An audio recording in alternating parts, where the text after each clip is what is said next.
பெங்களூருவில் திடீர் கனமழையால் பொதுமக்கள் கடும் அவதியுற்று வருகின்றனர். பெங்களூருவில் நேற்று திடீரென கனமழை பெய்த நிலையில் கோடை வெப்பத்திலிருந்து மழை தங்களுக்கு நிவாரணம் தந்ததாக நினைத்த பெங்களூரு மக்கள் அதற்கடுத்து மழை தொடர்ந்து அடித்து ஊற்றியதில் பெங்களூரு நகரத்தின் பல பகுதிகளிலும் போக்குவரத்து நெரிசல் ஏற்பட்டு வெள்ள நீரும் தேங்க துவங்கியது.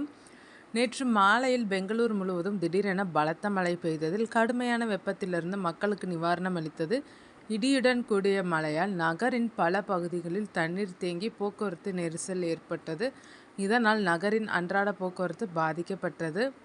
இதுகுறித்து இந்திய வானிலை ஆய்வு மையத்தின் தகவலின்படி பெங்களூருவில் காலை 8:30 மணி முதல் இரவு 8:30 மணி வரை 3.6 மில்லிமீட்டர் மழை பதிவாகியுள்ளது. மழை உயர்ந்து வரும் வெப்பநிலையிலிருந்து ஓய்வு அளித்தாலும் பொதுமக்கள் மழைநீர் பல பகுதிகளிலும் தேங்கியதால் கடும் சிரமங்களை எதிர்கொண்டனர். நகரின் பல்வேறு பகுதிகளில் சாலைகள் வெள்ளத்தில் மூழ்கியதால் முக்கிய இடங்களில் போக்குவரத்து நெரிசல் ஏற்பட்டதாக தகவல் தெரிவிக்கின்றனர்.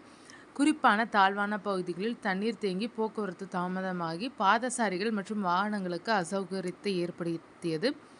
எதிர்பாராத மழையை சமாளிக்க நகரத்தின் உள்கட்டமைப்பு சிரமப்பட்டது. வடிகால் மற்றும் வெள்ள மேலாண்மை குறித்து தொடர்ச்சியான கவலைகளை ஏற்படுத்தியது. சிரமங்கள் இருந்தபோதிலும் பெங்களூர் சமீபத்திய நாட்களில் அனுபவித்த வந்த இடைவிடாத வெப்பத்திலிருந்து மழை வரவேற்கத்தக்க இடைவெளியை கொண்டு வந்தது. இருப்பினும் சில பகுதிகளில் போக்குவரத்து நெரிசல் ஏற்பட்டு வெள்ளம் வடியாமல் பொதுமக்களை அவதிக்குள்ளாக்கியுள்ளது.